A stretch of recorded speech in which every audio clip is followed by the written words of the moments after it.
की समाजात वावरत असताना सर्व सामाजिक सुधारणा पत्रकारानंच करायला पाहिजे, असं आजकालची ट्रेंड झालेली आहे. की म्हणजे कुठे अन्याय जर होत असला तर पत्रकार बातम्या लावत नाही. कुठे काही प्रॉब्लेम झाला, धार्मिक तेढ निर्माण झालं तर पत्रकारामुळे झालं, पत्रकार बातम्या लावत नाही. किंवा राजकारणाचं एखादं जर का ओहापोहा जरी करायचं असलं तर लोक त्याला पत्रकाराला जबाबदार धरतात.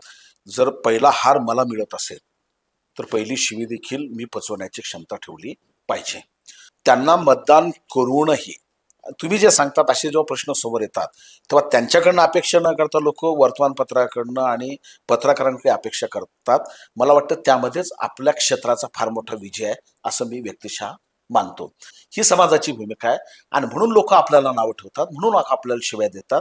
कारण पत्रकारिता हे सत्तेचं वाण आहे. त्यामुळं ज्या पद्धतीने कुठे कार्यालयामध्ये गेल्यानंतर तुम्हाला तहसीलदार असेल, पोलीस अधीक्षक असेल, जिल्हाधिकारी असेल, ठाणेदार असेल, जर खुर्ची देत असेल, मान सन्मान देत असेल, तर तो मान सन्मान मिळत असताना जेवढा आनंद वाटतो तर तो शिव्या देत असताना देखील त्याचं दुःख वाटता कामा नये. कारण की लोकांची भावना आपल्याकडे बघण्याची सकारात्मक आहे, चांगली आहे. नमस्कार मित्रांनो, खोज मास्टरच्या पॉडकास्ट शो मध्ये आपलं सर्वांचं स्वागत.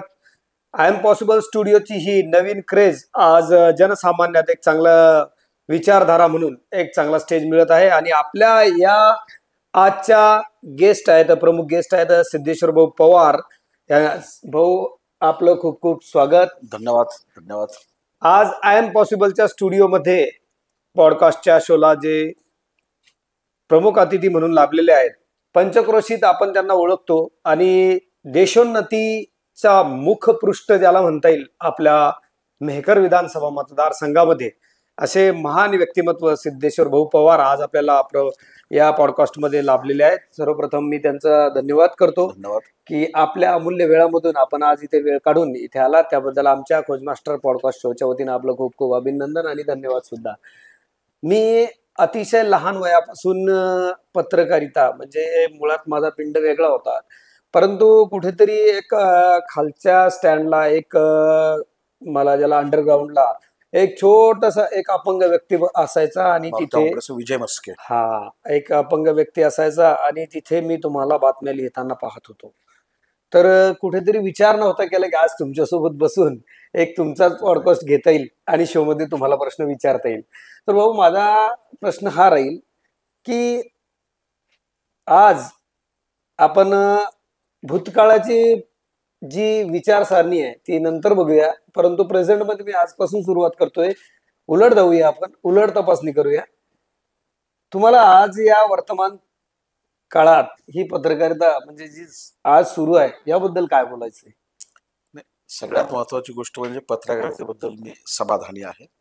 कारण हे एक असं क्षेत्र आहे की तुम्हाला दररोज नवीन नवीन काही बघायला मिळतं, दररोज वेगवेगळ्या माणसाशी भेटायला मिळतं. प्रत्येकाचे पैलू असतील, प्रत्येकाची समस्या असतील, अगदी रूट लेवलच्या माणसापासून तर देश पातळीवरील राजकारणाच्या सगळ्या घडामोडी तुम्हाला टिपता येतात. खरं म्हणजे तुम्ही जो प्रश्न केला त्याला माझं उत्तर असं आहे की आपण मुठीमध्ये चिमूटभर दाणे घेतले आणि ते लाखो खड्यांमध्ये जर का फेकले तर कोंबडी आपल्या चोचेनं फक्त दाणे ठिपते, लाखो खड्यांना कधी आपली चोच लागू देत नाही. आणि बकरी जेव्हा पाला खाते तेव्हा पाला खात असताना ती आपली जीभ कधी काठाला लागू देत नाही. त्यामुळे वर्तमान काळामध्ये आजूबाजूला फार काही विचित्र चित्र दिसतंय, खराब दिसतंय. असं जरी चित्र असताना देखील तुम्हाला टिपायचं काय हे तुमच्या नजरेसमोर असलं पाहिजे. जे प्राण्याला जमतं, जे पक्ष्याला जमतं, तर ते माणसाला का जमण आहे. तर ती नजर मी माझ्यावर ठेवून जास्तीत जास्त सकारात्मक काय टिपता येईल तो माझा सातत्यानं प्रयत्न असतो.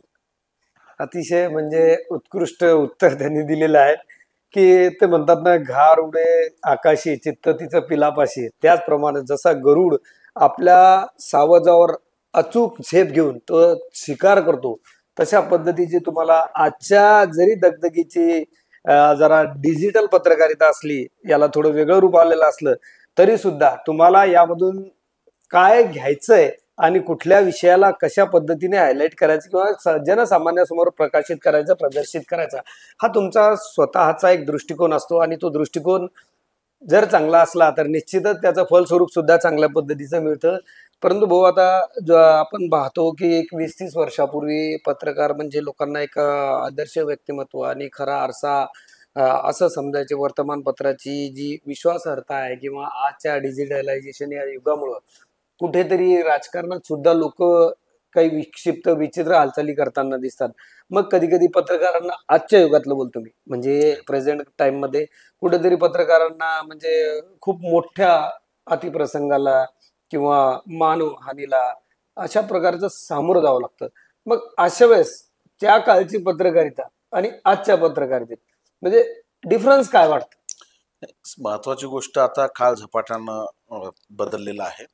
पूर्वीच्या काळामध्ये एखाद्या कार्यक्रमाची किंवा घटनेची बातमी 2-3 दिवसानंतर देखील जर वर्तमानपत्रामध्ये आली तरी देखील त्याचं कौतुक वाटायचं, किंवा मागच्याच आठवड्यामध्ये घडलेली घटना आज आपण पेपरमध्ये वाचतोय. आता आपण इथे बसतोय, इथे बसल्यानंतर 2 सेकंदापूर्वी काय झालंय, आपण जर मोबाईल जर का उघडला तर आता कुठे अपघात झाला असेल, कुठे एखादी कुठली जरी घटना घडली असेल, चांगली असेल वाईट असेल, हे सगळं आपल्याला बघायला मिळते. काळ गतिमान झालेला आहे, एवढा तो फरक. मात्र पूर्वीची जी पत्रकारिता आहे आणि त्या काळामध्ये ज्यांनी पत्रकारिता केलेली आहे ती सगळी मंडळी तावून सुलाखून निघालेली आहे. अनेक प्रसंगाला त्यांना देखील सामोरं जावं लागलं, आजच्याही पत्रकारितेला सामोरं जावं लागतं. मी तुम्हाला एक छोटंसं उदाहरण सांगतो, मुद्दाम नावानिशी सांगतो. आज काही व्यक्ती त्यामध्ये हयातीमध्ये नाही. त्या काळामध्ये इष्टीवरती पाकिट पाठवल्या जायचे, फोटो तुमच्या कार्यालयामध्ये समोरच्या व्यक्तीचे असायचे. मग एखाद्याची जर का जाहिरात असेल आणि ती जाहिरात असताना त्या फोटोमध्ये बदल व्हायचा. आपल्या मेखर तालुक्यामध्ये विश्वनाथ पाखरे, जे काँग्रेसचे पदाधिकारी म्हणून कार्यरत होते, विश्वनाथ पाखरे शिवसेनेचे माजी उपसभापती म्हणून कार्यरत होते, आणि विष्णू पाखरे घाटबुरीचे काँग्रेसचे कार्यकर्ते हे होते. त्यावेळेला तेव्हाचे आमदार आणि आताचे केंद्रीय मंत्री श्री प्रतापरावजी जाधव यांची एक जाहिरात होती वाढदिवसाची. त्या वाढदिवसाच्या जाहिरातीमध्ये विश्वनाथ पाखरे यांचा फोटो लागायचा, तर तो विष्णू पाखरेंचा फोटो लागला. नावामधलं जे साम्य आहे ते तिथे ऑफिसमधल्या बसलेल्या लोकांच्या काही लक्षामध्ये आलं नाही. आणि त्यामध्ये झालं काय की कुठलं तरी पद एखादं काँग्रेसचं विष्णू पाखरेला मिळणार असेल, तेव्हा सन्माननीय खाजाबाई हे काँग्रेसचे, आता ते हयातीमध्ये नाहीये, त्यांचं निधन झालेलं आहे. तर त्यांनी मुकुल असनीकांना तो पेपर दाखवलाय की हे बघा, हे तर शिवसेनेचे कार्यकर्ते आहेत. त्यामुळं काही असाही तोटा व्हायचा, काही तसं व्हायचा. आता तुमच्या पत्नीचं नाव काय? रेखा. रेखा. मग समजा तुमच्या लग्नाची जाहिरात मी वर्तमानपत्राला पाठवली, मग रमेश आणि रेखा, आता तिथे दुसऱ्या कोणाची तरी लग्नाची जाहिरात गेलेली असायची, दुसऱ्या एखादं कुठलं तरी नवरीचं नाव रेखा असायचं. मग रमेश आणि रेखा, पण रमेशचं जिच्यासोबत लग्न होणार आहे तीच रेखा जर फोटो त्या ठिकाणी जाहिरातीमध्ये आला असेल तर ती जाहिरात योग्य आहे. पण दुसऱ्या रेखाचा जर का फोटो लागला तर अनेक पत्रकारांच्या घरावरती लोक देखील धावून गेलेली आहेत. अशा देखील प्रसंगाला पत्रकारांना सामोरं जावं लागलेले. आपल्याच लोणार तालुक्यातल्या माझ्या एका सहकारी पत्रकार बांधवांच्या सोराचा प्रसंग आलेला होता. असे गमती जमतीचे अनेक प्रकार त्या काळामध्ये आलेले. पण सगळ्यात महत्वाची गोष्ट म्हणजे मोबाईलवरती तुम्ही बातमी टाईप करत असताना आणि कागदावरती लिहित असताना, कागदावर जेव्हा माणूस लिहितो तेव्हा तो तल्लीन झालेला असतो, विचार एकाग्रता असते, विचार त्याला येत असतात आणि ती बातमी अतिशय सुबक आणि चांगली होते. आणि आता तुम्ही एखादा मोबाईलवरती टाईप करत असताना कुठला तरी व्हॉट्सअपचा मेसेज येतो, कुठला तरी एखादा राजकीय कुठला मेसेज असतो आणि माणसाचं लक्ष दुर्लक्षित होतं. तेवढा जीव त्याच्यामध्ये ओतत असताना ह्या गोष्टीचे अडथळे त्याच्यामध्ये निर्माण होतात. हाही खूप फरक आहे. त्यानंतर एसटीवरती पाकिट पाठवावं लागायचं, गाडी गेलेली असायची, त्या एसटीच्या पाठीमागे आपली दुचाकी घेऊन मोठ्या वेगानं धावायचं, कधी अपघात होईल का काय त्याचा देखील विचार केला नाही. आणि ह्या तर झाल्या साध्या साध्या गोष्टी. मला आठवतंय की 1998ला मेखरला जातीय तणाव निर्माण झाला होता. तेव्हा RK सहाय, रणजित कुमार सहाय नावाचे पोलीस अधीक्षक होते. तेव्हा रणजित कुमार सहाय, तेव्हा माझ्या एका BNCला मित्र असणाऱ्याची बुलेट मी सहज चालवायला घेतली आणि काही अर्ध्या तासानंतर तणाव निर्माण झाला.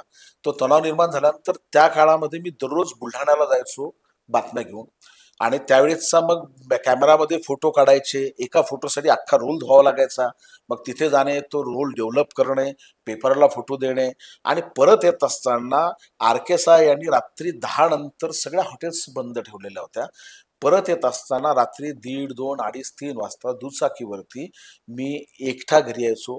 थंडी वाजायची, हँडग्लोव्ज नसायचे. मग गाडी साफ करण्यासाठी जो कापड असायचा तो हाताला गुंडाळायचा आणि नंतर येऊन मग हिवरा आश्रमला थांबायचं. नांद्रा धांडे फाट्यावरती भीती वाटायची. मी समोर आल्यानंतर ते थोडंसं भीतीचं ठिकाण आहे. कुठेतरी वाटमारी होते किंवा तिथे लोकांना अडवलं जातं. तो जो पट्टा आहे किंवा कुणाला तरी एखाद्यानं त्या विहिरीमध्ये जीव दिलेला. मग लोक वेगवेगळ्या गोष्टी सांगायच्या. मनामध्ये भीती. मग हिवरा आश्रमला मुक्काम करा आणि दुसऱ्या दिवशी पुन्हा मग मेखरला परत या.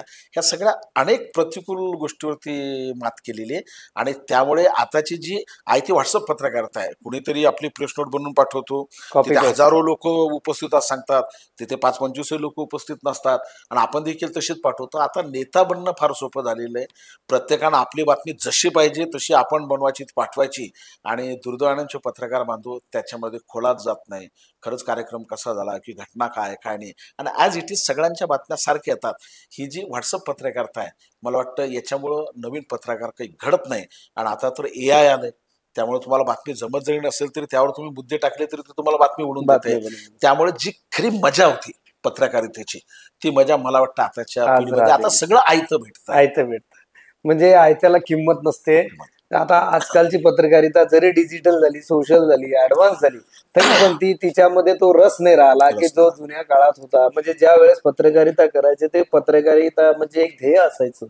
आज रोजी त्याला ध्येय म्हणता येणार नाही असं तुम्हाला म्हणायचंय. तर दुसरा माझा प्रश्न असा आहे की समाजात वावरत असताना सर्व सामाजिक सुधारणा पत्रकारानंच करायला पाहिजे असं आजकालची ट्रेंड झालेली आहे की म्हणजे कुठे अन्याय जर होत असला तर पत्रकार बातम्या लावत नाही. कुठे काही प्रॉब्लेम झाला, धार्मिक तेढ निर्माण झालं तर पत्रकारामुळे झालं, पत्रकार बातम्या लावत नाही. किंवा राजकारणाचा एखादा जर का ओहापोहा जरी करायचा असला तर लोक त्याला पत्रकाराला जबाबदार धरतात. तर हे जनतेचं सुरुवातीपासून असं ज्याला म्हणता येईल की आपली मानसिकता आहे की आज रोजी आता आता या 10 वर्षामध्ये तुमच्या प्रश्नामध्येच उत्तर आहे. तुम्ही ज्या पद्धतीनं या प्रश्नाकडे पाहता तर मी त्याला सकारात्मकतेनं बघतो. जर पहिला हार मला मिळत असेल तर पहिली शिवी देखील मी पचवण्याची क्षमता ठेवली पाहिजे. सगळ्यात महत्वाची गोष्ट की या सगळ्या कामासाठी लोकप्रतिनिधी निवडून देतात. आपलं त्यांना मतदान करतात आणि त्यांच्याकडनं ती अपेक्षा असते. त्यांना मतदान करूनही तुम्ही जे सांगतात असे जेव्हा प्रश्न समोर येतात तेव्हा त्यांच्याकडनं अपेक्षा न करता लोक वर्तमानपत्राकडनं आणि पत्रकारांकडे अपेक्षा करतात. मला वाटतं त्यामध्येच आपल्या क्षेत्राचा फार मोठा विजय आहे असं मी व्यक्तिशः मानतो. कारण की निश्चितपणे कुठल्या जर का गोष्टी असतील तर पत्रकार हा झोपलेला नसणार. पत्रकार हा जागरूक आहे. पत्रकार हा सत्यवादी आहे. ही समाजाची भूमिका आहे आणि म्हणून लोक आपल्याला नावं ठेवतात, म्हणून आपल्याला शिव्या देतात. कारण पत्रकारिता हे सत्यचं वाण आहे. त्यामुळं ज्या पद्धतीने कुठे कार्यालयामध्ये गेल्यानंतर तुम्हाला तहसीलदार असेल, पोलीस अधीक्षक असेल, जिल्हाधिकारी असेल, ठाणेदार असेल, जर खुर्ची देत असेल, मान सन्मान देत असेल तर तो मान सन्मान मिळत असताना जेव्हा आनंद वाटतो तर तो शिव्या देत असताना देखील त्याचं दुःख वाटता कामा नये. कारण की लोकांची भावना आपल्याकडे बघण्याची सकारात्मक आहे, चांगली आहे. अतिशय उत्तम बोलले तुम्ही की समाजाची भावना सकारात्मक आहे. परंतु मग माझा यालाच अनुसरून दुसरा प्रश्न असा पडतो की ज्या वेळेस पत्रकारावर हल्ले होतात किंवा पत्रकार लोकांना टार्गेट केलं जातं, पत्रकाराला कुठली अर्निंग नाहीये, फिक्स अर्निंग नाहीये आणि आहे तर ते अधिस्वीकृती खूप क्रिटिकल कंडिशन आहे. त्याच्यामध्ये मला तरी वाटते की आपल्या देशभरात जर आकडेवारी पकडली तर जास्तीत जास्त 10% खूप सांगितलं मी, 10%च्या कमी पत्रकार हे अधिस्वीकृतीमध्ये असतील. आणि असं असताना मग पत्रकारांकडनं तुम्ही अपेक्षा खूप ठेवता. कुठं काही पत्रकाराचं जर झालं तर त्याला एक फिक्स अर्निंग नाही, त्याला कुठली रिटायरमेंट नाही, पगार नाही, पेन्शन नाही, घराची व्यवस्था नाही, सुरक्षा नाही, असं सगळं नसताना मग ज्या दिवशी जसं समाजाच्या मागे पत्रकार पूर्ण ताकदीने उभा राहतो त्यावेळेस मग ज्यावेळेस पत्रकाराला असं काही घडतं मग ते काही असो, मग सुखदुःखाचा प्रसंग येतो त्यावेळेस समाज त्याच्या पाठीशी का उभा नाही. ही अतिशय म्हणजे खेद वाटावा अशा पद्धतीचा हा विषय आहे. खरं म्हणजे पत्रकारांच्या संघटना निर्माण करून संघटना निर्माण करणारेच फार मोठे झालेले आहेत. वर्तमानपत्र चालवणारे मोठे झालेले आहेत. पण जे वर्तमानपत्र ज्यांच्यामुळे चालतं तो स्थानिक पातळीवरचा प्रतिनिधी मात्र दुर्लक्षित केला गेलेला आहे. तुमच्या आमच्या ग्रामीण भागाची पत्रकारिता करणाऱ्या लोकांमुळे अनेक प्रश्न हे धसास लागतात, ते सोडवल्या जातात, त्यानंतर अनेक लोकांना न्याय मिळतो. मात्र पत्रकारांसाठी जे प्रश्न आहेत त्याच्यावरती कुठला देखील न्याय मिळत नाही. कारण की जी राजकीय व्यवस्था आहे ती राजकीय व्यवस्था निश्चितपणे मालकाकडेच एका योग्य पद्धतीने किंवा त्यांचं हित कशामध्ये ते बघूनच चालेल. तुमचं आमचं हित राजकीय व्यवस्था शासन प्रशासन देखील बघत नाही. त्याचं कारण असं आहे की वर्तमानपत्रानं काय छापावं कोणत्या दिशेनं चालावं हे अनेक. निश्चितपणे मला अभिमान आहे की माझं वर्तमानपत्र त्याला अपवाद आहे, माझा मालक त्याला अपवाद आहे. कारण की तुम्ही जर का बघितलं नाव घेणं योग्य ठरणार नाही. मात्र काही मोठी दैनिकं तुम्ही नजरेसमोर ठेवा, त्यांचं नाव नजरेसमोर ठेवलं की तो ज्या विचारसरणीचा आहे ज्या पक्षाचा आहे तो पक्ष तुमच्या आमच्या नजरेसमोर दिसतो. आणखी वानगी दाखल सांगायचं झालं म्हणजे ते की असे समाजापासून वाचकापासून काही लपून राहिलेलं नाही. अलीकडच्या काळामध्ये तेवढं फारसं सक्ती नसावं, मात्र लोकमत जर का म्हटलं तर तुमच्या नजरेसमोर काँग्रेस येईल. तरुण भारत जर का म्हटलं तर तुमच्या नजरेसमोर भारतीय जनता पार्टी येईल. सामना जर का म्हटलं तर तुमच्या नजरेसमोर शिवसेना येईल. आणि त्याच्यानंतर सकाळ जर का म्हटलं तर काही प्रमाणामध्ये राष्ट्रवादी काँग्रेस त्यांच्या नजरेसमोर येईल. मात्र मी ज्या वर्तमानपत्रामध्ये काम करतो ते दैनिक देशोन्नती हे निश्चितपणे शेतकऱ्यांचं मुखपत्र आहे आणि प्रकाशभाऊ पोहरेंनी या सगळ्या गोष्टीपासून त्या वर्तमानपत्राला बाजूला ठेवलं. मी त्या दैनिकामध्ये काम करतोय म्हणून त्या दैनिकाची शिफारस करतो अशातला भाग नाही. हे तुम्ही आम्ही किंवा सर्वसामान्य किंवा ही मुलाखत जे श्रोतावर्ग बघतील, खोज मास्टरचे चाहते बघतील, माझ्यावर प्रेम करणारे बघतील, तुमच्यावर प्रेम करणारे बघतील, त्या सर्वांना देखील हा विषय मान्य असणार आहे. कारण हा विषय जगजाहीर आहे आणि त्यामुळे निश्चितपणे जी राजकीय व्यवस्था असेल ती तुमच्या आमच्या सर्वसामान्यांच्या पत्रकारितेकडे काही लक्ष देत नाही. समजा मी माझा विचार जर का केला, तुम्ही आता मुळात आम्हाला थोडं विसरताय. हा नाही मी सांगतो खोज मास्टर दैनिक सुद्धा त्याच वाटचालीने आहे. मी त्याच विषयाकडे येतोय. मी माझा समजा विचार करतोय. समजा आज मला कुठला अपघात झाला आणि मी एका ठिकाणी पडलो किंवा माझ्या आयुष्याचं जर का बरं काही वाईट झालं तर मला कुठलं जीपीएफ नाहीये, मला पेन्शन नाहीये, मला पगार नाही, कुठे माझ्या मुलांना कुठलं देखील संरक्षण नाहीये. बरोबर. त्यामुळे जे काही आहे तर ते तुम्ही म्हणतात त्या पद्धतीनं तुमच्या आमच्यासारख्या पत्रकारितेला कुठलंच काही कवच नाहीये, समाजाचं नाहीये, शासनाचं नाहीये. मग अनेकदा अनेक गोष्टी होतात किंवा पत्रकारांसाठी हे मंजूर झालं ते मंजूर झालं. तुम्ही सांगितलं की ॲक्रेडिशन ज्यांच्याकडे आहे, जे अधिस्वीकृती पत्रकार आहेत तर त्यांनाच ते मिळतं. माझ्या वर्तमानपत्रामध्ये बुलढाणा जिल्ह्यामध्ये फक्त ते दोघांना आहे. बरोबर. बाकी इतर वर्तमानपत्राचं मला काही माहिती नाही. तर त्यामुळे ज्या काही योजना असतील, प्रवासाची सवलत असेल, कुठे विश्रामगृहावर थांबणं असेल, रेल्वेचा प्रवास असेल, कुठे आरोग्याच्या सोयीसुविधा असतील, ह्या आधी स्वीकृतीधारक पत्रकारांनाच आहेत, त्या तुमच्या आमच्या सारख्यांना नाही आहेत. आणि त्यामुळे तुम्हा आम्हाला जे उभं राहायचं आहे तर ते स्वबळावरती उभं राहायचं आहे, मग तो खोज मास्टर असो की सिद्धेश्वर पवार असो. आणि निश्चितपणे या माध्यमातून माझी समाजाला देखील विनंती असेल की तुमच्यासाठी अनेकांचे रोष आम्ही आमच्यावर उडवत असताना समाजानं देखील या गोष्टीचा विचार केला पाहिजे. आणि अशा पद्धतीचा एखादा कायदा की जो पत्रकारिता ज्याची बातमी छापून येते, मग ते साप्ताहिकाला येऊ की वर्तमानपत्राला येऊ, ते वर्तमानपत्र छोटं असो की मोठं असो, का असं काही नाही. कारण सगळ्यात महत्त्वाची गोष्ट अशी की मोठ्या शहरामध्ये पत्रकारिता करणारा सुखामध्ये आहे, त्याला फारसा रोषाला बळी पडावं लागत नाही. मात्र खेडेगावामध्ये जर का एखाद्या पत्रकारानं त्याच्या गावच्या सरपंचाविरुद्ध किंवा जर पोलीस पाटलाविरुद्ध जर का बातमी लिहिली तर तो त्याचं जगणं मुश्किल करतो. कारण त्याला 24 तास त्याच लोकांमध्ये राहावं लागतं. तुम्ही आम्ही एखाद्या आमदारा खासदाराविरुद्ध, मंत्र्याविरुद्ध, एखाद्या जिल्हाधिकाऱ्याविरुद्ध, एखाद्या तहसीलदारविरुद्ध जर का बातमी जर का प्रसिद्ध केली तर ती लोक फारसं मनावर घेत नाही, कारण ती तेवढी मोठी असतात. तशा पद्धतीची सहनशक्ती आणि तशा पद्धतीची विचारधारा त्या लोकांची असते. मात्र गाव पातळीवर सरपंच असेल, पोलीस पाटील असेल, ग्रामपंचायत सदस्य असेल, ही जी छोटे छोटे घटक आहेत, गावचा ग्रामसेवक असेल, या प्रत्येकाची मानसिकता तशी राहत नाही. आणि त्या ग्रामीण भागातल्या पत्रकाराला पत्रकारिता करणं कठीण जातं. अनेकदा जीव घेणं देखील त्याच्यासाठी ठरू शकत असतं. तेव्हा समाजानं पत्रकार जो काही करतोय तो तुमच्यासाठी करतो. समाजामध्ये योग्य ते बदल झाले पाहिजे, सुधारणा झाल्या पाहिजे, ही त्याच्या पाठीमागची भूमिका असते. आणि म्हणून समाजानं त्याच्या पाठीशी खंबीरपणे असलं पाहिजे. समाजानं पत्रकाराच्या पाठीशी खंबीरपणे राहावं, जेणेकरून त्याला त्याच्या कर्तव्याप्रती थोडा तरी आदर राहील आणि भविष्य काळात त्याला असं कळेल की नाही, माझ्या पाठीशी कोणीतरी आहे.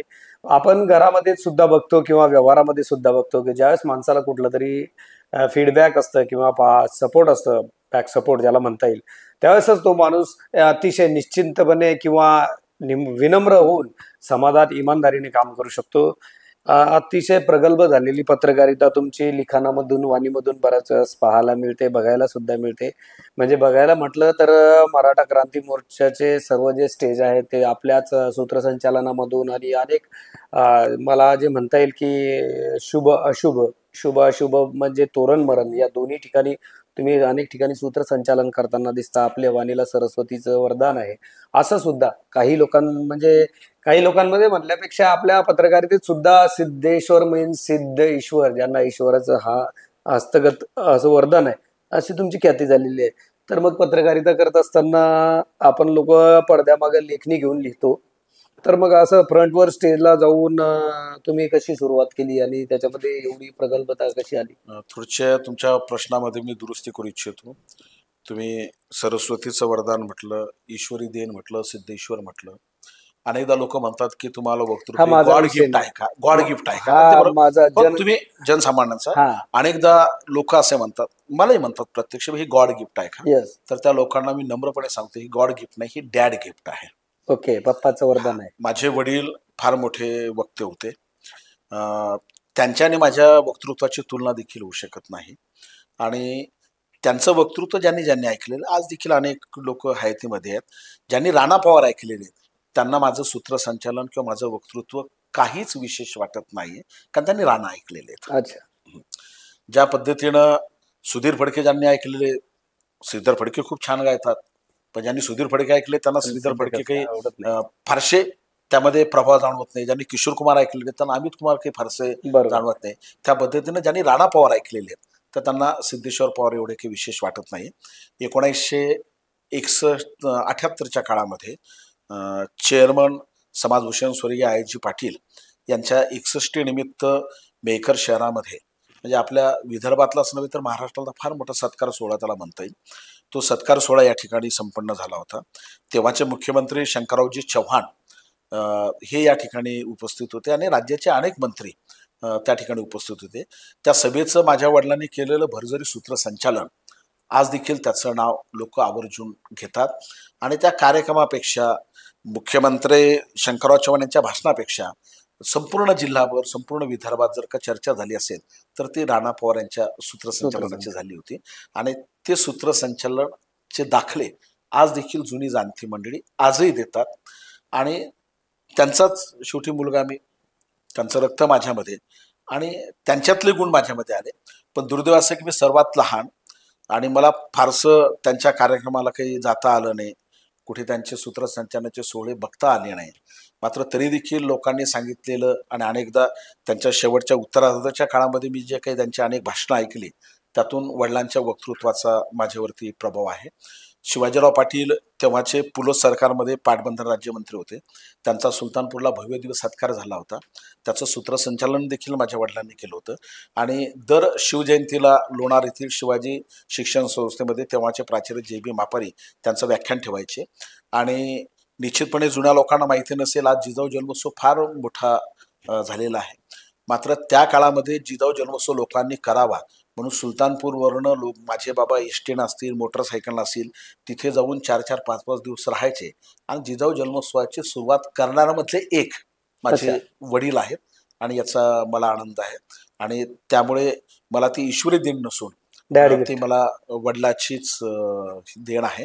ज्या पद्धतीनं वडिलांनी मुख्यमंत्र्यांच्या सभेचं सूत्रसंचालन केलं, माझ्या वक्तृत्वाचा प्रवास जर का सांगायचा जर का झाला तर आज जे देशातलं सगळ्यात मोठा परिवार म्हणून ज्या परिवाराला ओळखला जातो तो गांधी परिवार, आणि जे संसदेचे विरोधी पक्ष नेते खासदार राहुल गांधी यांच्या सभेचं सूत्रसंचालन देखील आमदार अमित झणक यांच्यामुळं मला करता आलं. त्यानंतर सन्माननीय प्रतापरावजी जाधव यांच्यामुळं इंदूर येथे जेव्हा भैय्यूजी महाराजांचं निधन झालं तेव्हा त्या शोक सभेचं देखील सूत्रसंचालन मला त्या ठिकाणी करता आलं. अर्थात ते माननीय श्री प्रतापरावजी जाधव यांच्यामुळं ती मला संधी त्या ठिकाणी मिळाली होती. मराठा मोर्चाचं बुलढाण्याचं असेल, मध्य प्रदेशातील बऱ्हाणपूरचं असेल आणि मुंबईचं असेल, ते देखील सूत्रसंचालन मी केलं. त्यानंतर एक दुर्दैव वेळ सूत्रसंचालनाची माझ्यावर आली. मी त्याला दुर्दैव वेळ यासाठी म्हणतो की मी ज्यांच्याकडे PA म्हणून काम केलं ते स्वर्गीय सुभाषरावजी झणक यांचं जेव्हा निधन झालं तेव्हा त्या शोकसभेचं मी सूत्रसंचालन केलं. तिथे तेव्हाचे मुख्यमंत्री पृथ्वीराज चव्हाण, माजी मुख्यमंत्री अशोकराव चव्हाण आणि राज्याचं अर्ध्यापेक्षा जास्त मंत्रिमंडळ होता. त्या ठिकाणी उपस्थित होतं. तेव्हा अनेकांनी सन्माननीय बाळासाहेब आंबेडकर अर्थात ॲडव्होकेट प्रकाश आंबेडकर यांनी माझ्या पाठीवरती हात ठेवला आणि ते म्हणाले की तू अमितला आजच आमदार करून टाकलं. अशा पद्धतीचं तू सूत्रसंचालन केलेलं आहे. बाळासाहेब आंबेडकरांना असतील, अझर हुसेन या सर्व मंडळींनी, अशोक चव्हाण यांनी देखील आणि माणिकराव ठाकरे यांनी देखील, अर्थात तो काही कौतुक करण्याचा काही विषय नाही, पण ज्या पद्धतीनं सुभाष झणक यांचं साधेपण असेल, त्यांचं जगणं असेल, त्यांचे सर्वसामान्यामधील प्रतिमा असेल, शेतकऱ्यांप्रतीचे त्यांची आस्था असेल, हे सगळे मी विस्तारानं मांडले. आणि पुन्हा सुभाष झणक हे व्यक्तिमत्व कसं वेगळं होतं हे त्यांच्या सहकार्यानं देखील त्या दिवशी कळालं. आणि त्या बाबतीतल्या सूत्रसंचालनाचं श्याम उमाळकरने या शब्दात कौतुक केलं होते की तुझ्या आयुष्यामध्ये एवढं मोठं सूत्रसंचालन पुन्हा कधी काही येणार नाही. अर्थात ती बाब दुर्दैवी, ती वेळ माझ्यावरती यायलाही नको होती. आणि साहेब आज देखील असायला पाहिजे. म्हणजे आज जर आपण विचार केला तर पत्रकाराची लेखणी आणि वाणी ही खूप महत्वाची ठरते. हे तुमच्या त्या दोन्ही तिन्ही प्रसंगातून आपल्याला कळते. तर मला एक सांगा, आज 30 वर्ष अगेन्स्ट झाले असतील पत्रकारितेमध्ये तुम्हाला.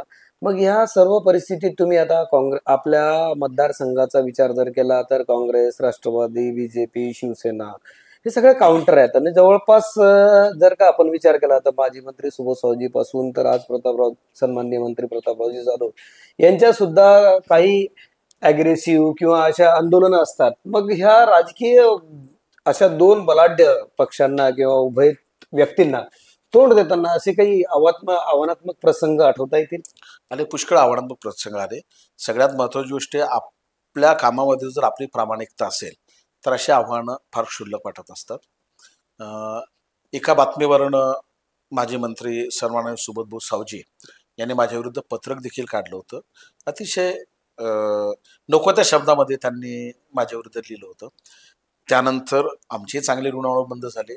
सुबोधभाऊ सावजी यांना देखील सिद्धेश्वर पवार हे व्यक्तिमत्व कसं आहे किंवा त्याची पत्रकारिता कशी आहे ही देखील त्यांना कळाली. असे अनेक प्रसंग येत असतात, जात असतात. आपण आपलं काम, आपलं जे कर्तव्य आहे आणि आपला जो व्यवसाय आहे तो व्यवस्थितपणे हाताळायचा, काही अडचणी येत नाहीत. सातत्याने पत्रकारिता करत असताना अशा प्रकारचे प्रसंग तुमच्या आमच्यावर ओढावत असतात. आणि हे ओढावताना आपलं मनोबल शांत ठेवून आणि आपल्या कार्याशी इमान बाळगून आपण जर कार्य करत राहिलं तर निश्चितच आलेला दुरावा, ती दरी असते, ती दुफळी असते, ती भरून काढता येते.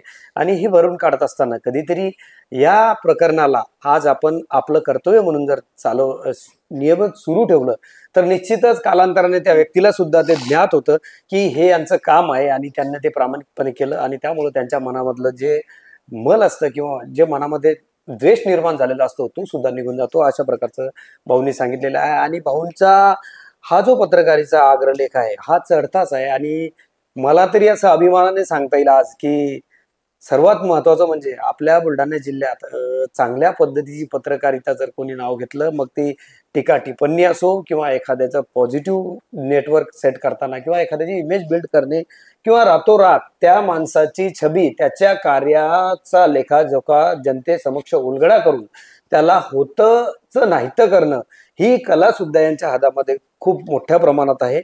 आणि त्यामुळंच त्यांना सिद्धेश्वर पवार आणि त्यांचं दुसरं नाव सुद्धा आहे, मला वाटतं निकनेम म्हणता येईल त्याला, विलास. अगदी बरोबर, ज्याला निकनेम म्हणता येईल विलास म्हणून. आणि मला सांगा ना तुम्ही की दोन्ही नावामध्ये किती सामर्थ्य आणि किती साधर्म्य आहे, हे खूप महत्वाचं आहे. आता पत्रकारिता करताना आपल्याला बऱ्याच वेळेस कसं होतं, मित्र परिवार, नातेवाईक यांना वेळ देता येत नाही. आणि कधी कधी कसं होतं की एखादा अधिकारी आपल्या मित्राचा कोणीतरी असतो आणि त्याच्याकडनं कधीतरी काही चूक झालेली असते आणि ती आपल्याला प्रमाणित करून ती प्रमाणासह उतरवावं लागते.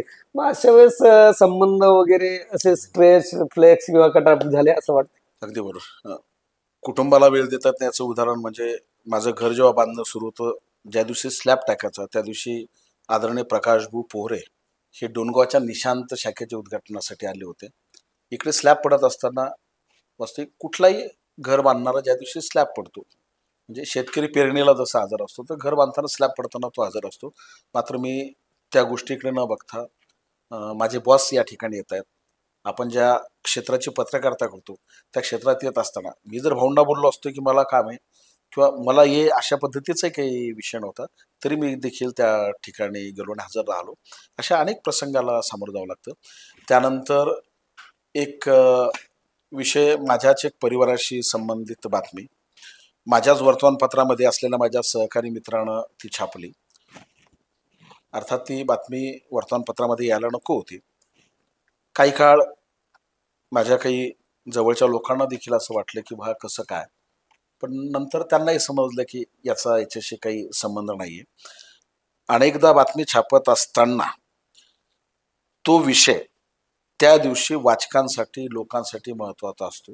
तुम्ही जर तो छापला नाही तर तुमच्यावरती अनेक पद्धतीचे लोकांचे आक्षेप, तुम्हाला तोंडावरती कोणी बोलणार नाही, बरोबर. पण पत्रकारितेबद्दल प्रश्नचिन्ह निर्माण करणारे देखील अनेक प्रश्न त्यांच्या मनामध्ये उभे राहू शकतात. जिथे वाचक वर्ग आहे, मी सातत्यानं लिहित असताना वाचकांना काय वाटतं, त्यांना काय पाहिजे, ते नजरेसमोर ठेवून मी लिहितो. परिणामाची कधी पर्वा करत नाही. आणि जर मी समजा रमेश चव्हाणच्या विरुद्ध एखादी बातमी लिहिली असेल तर सन्माननीय रमेश चव्हाण यांचं चांगली एखादी बाब केव्हा माझ्या लक्षात येते आणि ती बाब मी अतिशय मोठ्या ताकदीने केव्हा लिहितो, जेव्हा मी ती चांगली बातमी छापतो तेव्हा त्यांना कळतं का रे यानं एवढं भरभरून आपल्यावरती लिहिलंय. याचा अर्थ काल जे लिहिलं होतं, कालचा विषय तो कालच्या पुरता मर्यादित होता. आजचा विषय हा निश्चितपणे आपल्याला न्याय देण्याची भूमिका ही सिद्धेश्वर पवारच्या पत्रकारितेने केलेली आहे. त्यामुळं व्यक्ती परिस्थितीनुरूप त्याचे विचार बनत असतात. त्या परिस्थितीवर ते पडदा टाकण्याचं सामर्थ्य तुमच्या लेखणीमध्ये जर का असेल तर मला वाटतं अशा काही अडचणीला फारसं काही गांभीर्याने घेण्याची गरज नाही. भाऊ, आलेला अनुभव प्रत्येक पत्रकाराला असा असतो की 100 बातम्या तुम्ही एखाद्या व्यक्तीच्या पॉझिटिव्ह, सकारात्मक जे तुम्ही बोलता त्या लिहा, आणि एखादी जर का त्यानं केलेली घटना, बनावट तर कुठलाही पत्रकार अनावधानाने लिहे, मे बी एखादी घटना असू शकते, परंतु 100% पत्रकाराचं हेच राहतं की बा जर फॅक्ट असेल तर त्याचं म्हणजे आपण ज्याला म्हणतो प्रत्यक्ष प्रमाण जमा करून ती बातमी जर आपण प्रदर्शित केली, प्रकाशित केली, तर एका बातमीचा रोष काही लोक असा काही अकांड तांडव आणतात, म्हणजे जेणेकरून तुम्हाला माझी पुढचं बोलणं कळेल. मग 100 स्तुती सुमनं उधळली तुमच्यावर, ते कवडी मोल, आणि एक तुमचं कर्तृत्व जर का वाचकासमोर, दर्शकासमोर दर्शवलं तर मग ते तुम्हाला ते हिऱ्यापेक्षा मौल्यवान वाटतं. असं का होतं? आदरणीय प्रकाश भुवनची बातमीची व्याख्या सांगतो. प्रकाश भुवनच्या मते बातमी म्हणजे ती की जी लोकांना झाकावीशी वाटते, जी झाकावीशी वाटते ती बातमी, आणि जी छापावीशी वाटते ती जाहिरात. ओके. त्यामुळे जी झाकावीशी वाटते ती बातमी आहे, ही आदरणीय प्रकाश भुवनची व्याख्या असल्यामुळं मग ठीक आहे ना, समोरची व्यक्ती किती मोठी असो, त्याला जर वाटत असेल की ही बातमी वर्तमानपत्राला लिहू नये तर ती बातमी आहे आणि ती प्रसिद्ध झाली पाहिजे. आणि निश्चितपणे आमच्यावरती संस्कार झाले ते आमचे आवृत्ती संपादक श्री राजेश राजोरे आणि प्रकाश भोरे यांचे. तुम्ही पत्रकारितेतील अनेक काही न पटणाऱ्या गोष्टी, या सगळ्याबद्दल जर का तुम्हाला अभ्यास करायचा असेल तर पत्रकारितेतील वास्तव नावाचं राजेश राजोरे लिखित पुस्तक तुम्ही वाचा. त्याच्यामध्ये तुम्हाला ह्या सगळ्या गोष्टी मिळून येतील. आणि प्रकाश भोरे की जे मूलतः व्यापारी होते, ज्यांचा आणि पत्रकारितेचा अजिबात संबंध नव्हता, असं असताना देखील मधुसूदन वैराळ्याचं वर्तमानपत्र की जे संपल्यागत जमा होते ते देशोन्नती घेतात, आणि आज देशोन्नतीच्या 22 आवृत्त्या संपूर्ण महाराष्ट्रामध्ये आहे. ब्लॅक अँड व्हाईट असलेलं वर्तमानपत्र हे रंगीत झालेलं आहे. ही सगळी किमया जी प्रकाश भोरे पत्रकारितेमध्ये केलेली आहे, तर निश्चितपणे त्याचं श्रेय त्यांच्या मते जी व्याख्या आहे की जी झाकाविषयी ती बातमी, त्यातूनच खऱ्या अर्थाने एवढं मोठं रूप आज त्याच्या पत्रकारितेला आणि वर्तमानपत्राला आलेले आहे. आणि तोच आदर्श ठेवून मी पत्रकारिता करत असतो. जर तुम्हाला एका दिवसासाठी, जसं आपण एक दिन का सीएम मुख्यमंत्री नायक पिक्चर पाहिलेला असेल मला वाटते, तसं जर का एका दिवसाच्या पत्रकाराच्या हितासाठी जर का तुम्हाला सरकारने काही अधिकार दिले तर तुम्ही पत्रकारांसाठी कुठले कार्य प्राधान्याने कराल? अगदी बरोबर. या बाबतीत मला शरद पवारांचं उदाहरण आठवतं. त्यांच्याकडे एक रिटायर्ड क्रिकेटर त्यांना भेटायला आला. त्याचे कपडे फारसे व्यवस्थित नव्हते, त्याची परिस्थिती व्यवस्थित नव्हती, माझ्यासारखी दाढी वाढलेली होती. मग त्याने काय कसं काय, चालेल ठीक आहे, बरं आहे, मुलं कमावतात आणि ते जे देतील ते करायचं, राहायचं, हे करायचं. तेव्हा शरद पवारांच्या लक्षामध्ये आलं की आपण जर क्रिकेटरना जर का पेन्शन सुरू केलं तर ते सन्मानाने जगू शकते. आणि ते देशाच्या क्रिकेट संघाचे अध्यक्ष होते. आणि शरद पवारांनी तिथे मग संपूर्ण माजी क्रिकेटर्सना त्याचे काही निकष लावले. त्यांनी आंतरराष्ट्रीय मॅचेस खेळलेल्या असाव्यात आणि तशा पद्धतीनं त्यांनी माजी क्रिकेटरांना पेन्शन सुरू केलं. मग तीच व्यक्ती जेव्हा कोल्हापूरला दुसऱ्या वेळेला त्यांना भेटायला आली तेव्हा अगदी कोट, टाय, बूट, शूज घालून परिस्थिती आली. बदलली. आणि ते बघितल्यानंतर शरद पवारांच्या लक्षामध्ये आले की हीच व्यक्ती जेव्हा आपल्याला त्यावेळेला भेटायला आली होती तेव्हा कशी नात कशी तू आता किती सन्मानानं जगतोय, किती व्यवस्थित राहतो आहे, त्याचं वागणं बोलणं राहणं किती टापटीप आहे. हे असं उदाहरण जर का आपण अनुभवलेलं असताना बघितलेलं जर का असेल आणि तुम्ही म्हणता तशा पद्धतीनं जर का एका दिवसामध्ये जर का मला सन्मान जर तशा पद्धतीने मिळाला तर निश्चितपणे ज्यांनी ज्यांनी पत्रकारिता केलेली आहे. मात्र पत्रकारिता फक्त बा मला तहसीलदारांना ओळखलं पाहिजे, मला ठाणेदारांना खुर्ची दिली पाहिजे अशा पुरते मर्यादित जर का फक्त सो कॉल्ड पत्रकार जर का असतील तर ते याच्यामध्ये असणार नाही. ज्या खरंच समाजामध्ये मिळून मिसळून समाजाच्या समस्या ज्यांनी अनेक चव्हाट्यावर आणल्या असतील अशा पत्रकारांना सन्मानानं जगता येईल अशा पद्धतीचं मानधन, अशा पद्धतीचं पेन्शन मी सुरू करेल. अर्थात तसा मी काही होणे नाही, पण जो कोणी होईल त्यानं तरी असं अंमलात आणावं हा माझा. असं काही नसतं. शहावाला आपला पंतप्रधान होऊ शकतो, तर तुम्ही तर एक चांगल्या प्रकारचे वक्तृत्वाचे धनी आहात आणि लेखणीचे सम्राट आहात, तेव्हा तुम्ही होणार नाही असं काही नाहीये. परंतु आपला प्रश्नाचा विषय असा असेल की याच अनुषंगाने आपल्या महाराष्ट्राचे विद्यमान मुख्यमंत्री जे आहेत देवेंद्रजी फडणवीस साहेब, आमच्या सन्माननीय सिद्धेश्वर भाऊ यांनी जे सांगितलेलं आहे की ज्या पत्रकाराची उभी हयात पत्रकारितेमध्ये जाते आणि रिटायरमेंटच्या म्हणजे वृद्धा काळात त्याला कुठेतरी काही दयनीय परिस्थिती बघावी लागते, अशा पत्रकारांसाठी आज काळाची गरज आहे की तुम्ही तरी कुठेतरी मानधन किंवा एक पेन्शन योजना लागू करा, जेणेकरून आमच्या पत्रकार बांधवांना हयातीमध्ये तुमच्या सर्वांच्या समस्या या समाजासमोर मांडताना आमच्या समस्या वृद्ध काळात तुमच्यासमोर मांडायला वेळ येणार नाही. अशा प्रकारचे एक चांगलं विजन आणि चांगल्या पद्धतीची विचारधारा त्यांनी सांगितलेली आहे. तर या विचारधारेला अनुसरून निश्चितच महाराष्ट्राचे मुख्यमंत्री आणि सर्व सन्माननीय पक्षांनी याबद्दल नोंद घ्यावी असे आमच्या खोज मास्टरच्या पॉडकास्ट शोच्या वतीने आपल्या सर्वांना आवाहन करण्यात येत आहे. मित्रांनो, आता मला एक मजेदार प्रसंग आठवला की ज्या काळामध्ये एखादा पत्रकार एखादी म्हणजे सत्यता, ज्याला समाजामध्ये नरेटिव्ह किंवा निगेटिव्ह बातमी म्हणतात, परंतु ती सत्यता असते, पडद्याआड असलेली सत्यता ज्यावेळेस तो एक्सपोज करतो आणि त्यावेळेस त्याला खूप काही म्हणजे काही लोकांना गाव सोडावं लागतं, काही लोकांना म्हणजे जीव मुठीत घेऊन पळावं लागतो. असा एखादा प्रसंग तुमच्यावरती आला असं विचारत करता येईल? नाही, अनेक प्रसंग आलेले आहेत पण ते इथे जाहीरपणे सांगण्यासारखे नाही आहेत, कारण त्याच्यामध्ये पुन्हा आणखी शिळ्याकडीला अर्थ नाहीये. मात्र मी शेवटी तेच म्हणतो की जेव्हा लोकांना जे काही अपेक्षित असतं, लोकांमध्ये जी चर्चा असेल ती खरी असेल खोटी असेल, पण त्या सगळ्या गोष्टी वर्तमानपत्राकडून लोकांना जर का अपेक्षित असतील तर त्या तुम्ही छापल्या पाहिजे. आणि पत्रकारितेमध्ये तुम्हाला जिवंत राहायचं असेल तर अशा काही गोष्टी तुम्हाला कराव्याच लागतील. जिवंत पत्रकारिता करण्यासाठी तुम्हाला कधी अलिगेशनचा समोर जावं लागतं, म्हणजे तुमच्यावर टीका टिप्पणी होणारच आणि कधी काळी तुमच्या ओवापोवा म्हणजे तुमचं ज्याला म्हणतात तुमची प्रशंसा सुद्धा होणार. तेव्हा दोन्ही गोष्टीला, नाण्याच्या दोन्ही बाजूला सामोरं जाण्याची जर तुमची तयारी असेल तर निश्चितच तुमची पत्रकारिता चांगल्या प्रकारे तापून भाजून सलाखून निघेल आणि त्या पत्रकारितेचा जो आयाम आहे तो निश्चितच राज्यभर देशभर पसरल्याशिवाय राहणार नाही. मित्रांनो, पुढचा प्रश्न माझा असा राहील की मेहकर विधानसभा मतदारसंघात अनेक राजकीय आलेख आपण चढ उतार अशा पद्धतीने बघितलेले आहेत. मग पत्रकारितेत सुद्धा असे अनेक लोक असतील की जे तुमच्या सोबत किंवा अगोदर कार्यरत असतील. त्यापैकी काही उदाहरणं आपल्याला सांगता येईल की ज्यांचा आदर्श मी घेतोय किंवा जे माझा आदर्श घेऊन चालतायत, अशा प्रकारचे काही नामोल्लेख आपल्याला करता येईल घटनेसंदर्भात? नाही, मी तुम्हाला यापूर्वीच्याही प्रश्नामध्ये सांगितलं की माझ्यासमोर पत्रकारितेतले आदर्श आहेत आदरणीय प्रकाश भाऊ पोहरे आणि श्री राजेशजी राजोरे. या दोघांचा पत्रकारितेतला आदर्श घेऊन या ठिकाणी पत्रकारितेची वाटचाल करतोय. त्यानंतर साहित्य मूल्य असलेले आणि एक वेगळी लय, म्हणजे बातमीमध्ये लय असणं जी कवितेमध्ये असते, तशा पद्धतीच्या बातम्या मला राजेंद्र कड्यांच्या निश्चितपणे आवडतात. त्यानंतर समाधान भाऊ सावळे, पत्रकारितेच्या माध्यमातून देखील माणूस निश्चितपणे एका मोठ्या प्रगतीचा टप्पा देखील गाठू शकतो हे दाखवण्याचं काम देखील समाधान सावळे यांनी केलेलं आहे. आपल्या मेहकरचं उदाहरण जर का घेतलं तर गजानन निमदेव सारखा व्यक्ती दैनिक तरुण भारत सारख्या वर्तमानपत्राचा मुख्य संपादक होऊ शकतो. ही मेहकरनं दिलेली एक वेगळी पत्रकारिता आहे. त्यामुळे निश्चितपणे ह्या सगळ्या गोष्टीचा आदर्श घेण्यासारखा आहे.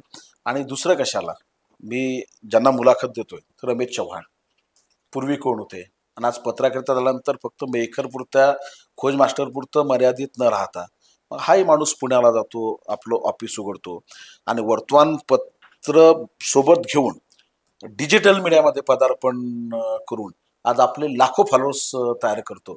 हे देखील एक माझ्यासाठी महत्त्वाचं उदाहरण आहे. त्यामुळं सगळ्यात महत्त्वाची गोष्ट, जे काम तुम्ही हाती घ्याल त्या कामामध्ये जीव ओतता आला पाहिजे. जर तुम्हाला जीव ओतता आला तर यशस्वी होण्यासाठी तुम्हाला कुठल्या कुबड्यांची गरज नाही आहे. समरस होऊन कार्य करणं आणि त्या कामामध्ये आपली जिद्द चिकाटी लावणं हेच यशाचं मंत्र आहे. आणि कार्य करत असताना कठीण परिश्रम करावा लागतात आणि ते आज वयाच्या म्हणजे जवळपास या 30-35 वर्षाच्या पत्रकारितेच्या अनुभवातून त्यांनी अतिशय चांगल्या पद्धतीने आपल्या सर्व अनुभवाची त्याचप्रमाणे आपल्या वाटचालीची चांगली एक रूपरेषा अधोरेखित केलेली आहे. मित्रांनो, माझा पुढचा प्रश्न असा राहील की प्रत्येक गाव शहरामध्ये कुठेतरी पत्रकाराला मान सन्मानानं बसायचं एक ठिकाण असावं असं असं मला वाटतंय. मग आज गाव तालुका लेवलला किंवा शहराच्या लेवलला अनेक ठिकाणी पत्रकार भवन वगैरे उभारले गेलेले आहेत. तर पुढील काळात, आगामी काळात समजा आपल्या नंतरच्या जी पिढी येईल त्यांच्यासाठी एक हक्काचं ठिकाण असलं पाहिजे, या अनुषंगाने तुम्हाला काय वाटतं? अगदी बरोबर, पत्रकार भवन असायलाच पाहिजे. बुलढाणा येथे पत्रकार भवन आहे, त्याला मनोहर जोशी मुख्यमंत्री असताना निधी दिला गेलेला आहे. आता सध्या चिखलीला सुद्धा चिखलीला आहे, देऊळगराजाला सुद्धा आहे. मेहकर येथे या ठिकाणी देखील असायलाच पाहिजे. आणि त्यासाठी सर्वांनी मतभेद, गट तट, संघटना बाजूला ठेवून एकत्रित येऊन तशा पद्धतीचं कार्यालय असावं. आणि अनेकदा राजकारणी लोक त्यांच्या कार्यालयामध्ये पत्रकारांना पत्रकार परिषदेसाठी बोलवतात, कोणी विश्रामगृहाला बोलवतं. मला असं वाटतं की आपल्याच त्या ठिकाणी पत्रकार भवनामध्येच ज्याला पत्रकार परिषद घ्यायची त्यानं पत्रकार भवनामध्ये यावं, त्याची विशिष्ट फीची आकारणी असावी आणि त्यामधूनच जो काही कार्यालयाची साफसफाई असेल, इतर जे असतील ते खर्च व्हायला पाहिजे. जागा अशा पद्धतीची असावी की ज्याच्यामध्ये 4-5 कॉम्प्लेक्स जर का निघाले आणि ते कॉम्प्लेक्स वर्तमानपत्रासाठीच दिल्या गेल्या पाहिजे, दुसऱ्या कुठल्या व्यवसायासाठी नाही.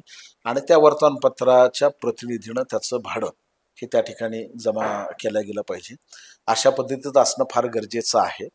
मात्र आपला मेहकर मतदारसंघ आताचा काही अपवाद जर का वगळला तर आतापर्यंत विरोधी पक्षातच फार करून राहिलेला आहे.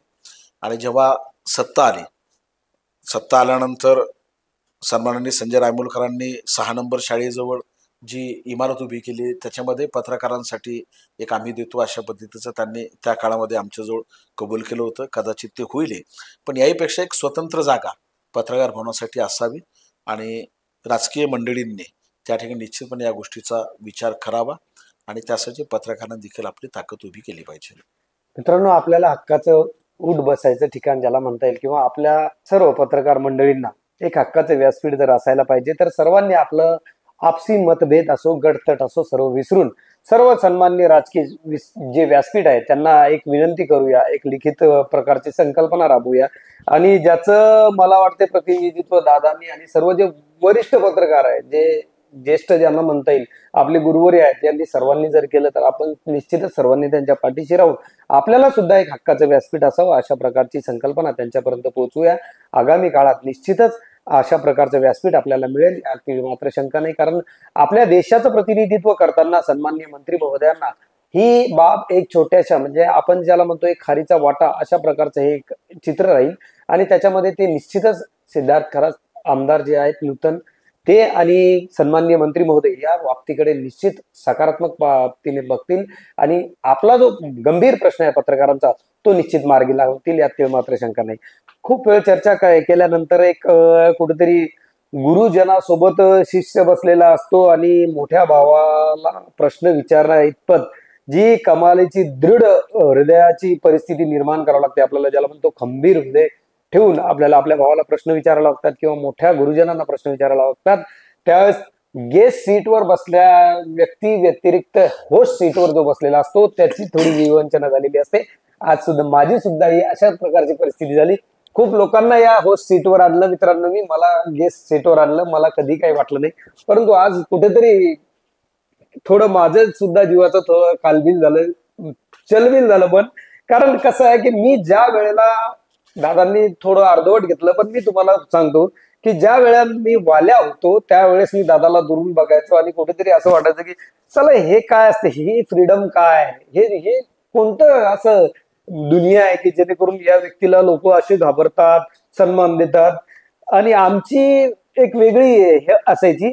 परंतु आज इथे येऊन कळालं की ज्या आयुष्यात मी फक्त स्वप्नामध्ये माझं आयुष्य रंगवायचो की मला जर असं होतं आलं तर ऍक्च्युअल माझ्या पाठीशी हजारो मुलं असायची, हजारो युवक असायची. परंतु एक व्यक्ती साध्या छोट्या गाडीवरून उतरतो, मला वाटते लुना, आपण त्याला मोपेड म्हणतो, मोपेड. हा, तर मोपेड वरून दादा उतरायचे आणि आले की लागले प्रशासकीय यंत्रणा, मग पोलीस असो, तहसीलदार असो. तुम्हाला कदाचित आठवत नसेल, परंतु 2003 आणि 2005च्या ज्या राईड झाल्या होत्या त्यावेळेस तुम्ही त्या वृत्तांकन करण्यासाठी खालच्या स्टँडवर आलेले होते, जिथे दगडफेक मोठ्या प्रमाणात सुरू होती. आम्ही पाहिलं की तितर बितर झालेली सर्व पब्लिक आणि त्या चौफुलीच्या मधोमध उभे असलेले सिद्धेश्वर भाऊ पवार, एसडीओ, मला तत्कालीन एसडीओचं नाव नाही आठवत, त्यांच्यावर गोसावी साहेब, त्यांच्यावर सुद्धा मला वाटतं दगडफेक झाली होती. परंतु अशा परिस्थितीत मला तिथे ठाम दिसलेले दोनच व्यक्ती होते. तेव्हा मी विचार केला होता की पत्रकारितेमध्ये किती मोठं पाठबळ असतं, किती मोठं आत्मबळ असतं. आणि आज योगायोग मला आले की माझ्या त्या वेळेला पाहिलेल्या स्वप्नाला आकार साकार देत असताना मी एवढ्या मोठ्या व्यक्तीची आज इथे मी अनेक लोकांची इंटरव्ह्यू घेतले आणि पॉडकास्ट शोला सुद्धा घेतलं. परंतु मला आज जे वाटलं ते मी आज मना भावाने बोलतोय. मित्रांनो, थोडासा आवेशामध्ये आलो असेल, कदाचित भावनेमध्ये आलो असेल, परंतु हे सत्य घटना आहे. मित्रांनो, आपल्या लाईफला एक माणूस कलाटणी देऊ शकतो, हे शाश्वत सत्य आहे. आज दादा खूप मोठ्या मनाने इथे आलेत आणि इथून पुढे सुद्धा मला नेहमी तुमच्याकडून काही ना काही शिकायला मिळतं. अर्थातच स्पर्धा असते ती व्यवसायाची असते, पत्रकारामध्ये मतभेद असावे, बातमीमधून मनभेद असावे, परंतु कार्यात मनभेद अजिबात ठेवू नका. आपली लाईन मोठी करायची एक पद्धत असते. दादाचं जे लिखाण आहे, आपले सिद्धेश्वर भाऊ पवार यांचं लिखाण ते त्यांच्यासाठी आहे, माझं लिखाण माझ्यासाठी आहे, असं जर मोठं मन ठेवलं तर निश्चितच कधीच आपले मतभेद होणार नाही. एव्हाना मनभेदापर्यंत आपण कधीच जाणार नाही. मला तेव्हाही तुमच्याकडनं खूप सारं शिकायला मिळालं, आज सुद्धा खूप सारं शिकायला मिळालं. अतिशय शांत पोलाईट परिस्थितीत बसून आपल्या चेहऱ्यावर तनिक सुद्धा म्हणजे छोटस एक्सप्रेशन त्यांनी अप अँड डाऊन न होऊ देता एवढ्या छान मुलाखतीला अतिशय चांगल्या पद्धतीने सडेतोड उत्तर दिली. तुमच्या आशीर्वादाने मेहकर विधानसभा नव्हे तर अख्ख्या महाराष्ट्रात अशाच प्रकारचे पत्रकार घडतील, यात मला तिळमात्र शंका नाही. आज आपण खूप महत्वाचा वेळ देऊन आमच्या पॉडकास्टला उपस्थित राहिलात, त्याबद्दल आपलं खूप खूप धन्यवाद. परंतु शेवटचा एक प्रश्न माझा असा राहील की संपूर्ण महाराष्ट्राच्या नव्हे तर जगभराच्या पत्रकारांना आपण आपल्या वतीने काय सल्ला द्या? लिहिते व्हा, लिहिते व्हा. Short and sweet. बघा, लिहिते व्हा, लिखते रहो, म्हणजे लिहिणारा पत्रकारच हा जिवंत राहतो. अशा प्रकारचा एक चांगल्या पद्धतीचा यांनी तुम्हाला एक आशीर्वाद आणि वरदान दिलेलं आहे. मित्रांनो,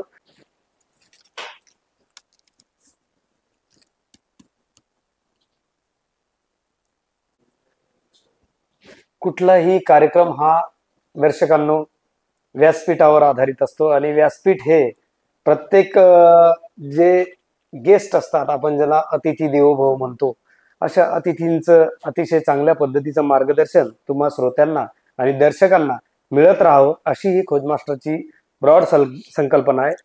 आणि या संकल्पनेवर आधारितच मेहकर सारख्या ठिकाणी, शहराच्या ठिकाणी आम्ही एक आय एम पॉसिबल स्टुडिओचं लोकार्पण केलेलं आहे. आणि या आय एम पॉसिबल स्टुडिओच्या माध्यमातून जे पुणे मुंबई सारख्या मेगा सिटीमध्ये अद्यावत सुरू झालेला हा ट्रेंड आहे पॉडकास्टचा, याच अनुषंगाने आम्ही या पॉडकास्ट थ्रू अनेक विचारवंतांना हा मंच उपलब्ध करून दिला. आणि आज आपल्या या मंचावर पॉडकास्ट शो मध्ये आपले मत प्रकट करण्यासाठी आदरणीय गुरुवर्य सिद्धेश्वर भाऊ पवार हे आलेले आहेत. त्यांनी बराच वेळ देऊन आपल्याला आपल्या प्रश्नाचं अतिशय शांत मनाने आणि सडेतोड पद्धतीने उत्तर दिलं, ज्यामध्ये अनेक लोकांना मोठ्या प्रमाणात शिकायला आणि समाजात कसं वावरायचं हे बघायला सुद्धा मिळालं.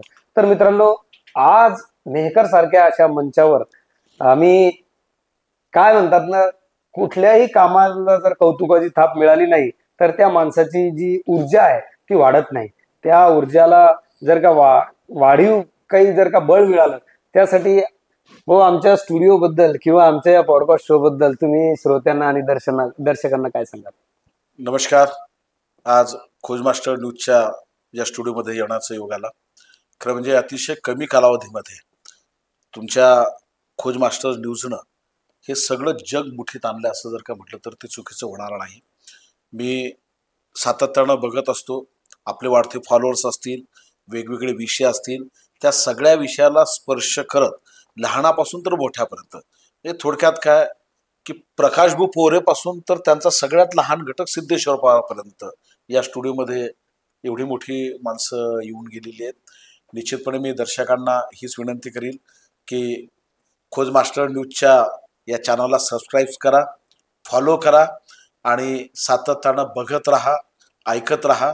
वेगवेगळी मंडळी, त्यांचे वेगवेगळे विचार तुम्हाला निश्चितपणे ऐकायला येतील आणि त्यातनं तुमच्या मनोरंजनासह तुमच्या ज्ञानामध्ये देखील भर पडेल, हा मला निश्चितपणे विश्वास आहे. मी पुन्हा एकदा खोज मास्टरच्या संपूर्ण टीमचं या ठिकाणी मन भरून कौतुक करतो आणि मला या ठिकाणी जे आपण संधी उपलब्ध करून दिली त्याबद्दल देखील रमेश चव्हाण यांच्यासह आपणा सर्व टीमचे मी या ठिकाणी आभार व्यक्त करतो. धन्यवाद. धन्यवाद. मित्रांनो, अशाच प्रकारचे लाईव्ह शो आणि पॉडकास्ट शो पाहण्यासाठी आमच्या चॅनलला लाईक, सबस्क्राईब आणि शेअर करायला विसरू नका. फेसबुक, इंस्टाग्राम, ट्विटर आमच्या पेजला फॉलो करा. व्हॉट्सअप पेजला सुद्धा फॉलो करा आणि जास्तीत जास्त लोकांपर्यंत अशा विचारवंताचे या मंचकावरून जे विचार प्रगट होतात ते पोहोचवायला विसरू नका. धन्यवाद.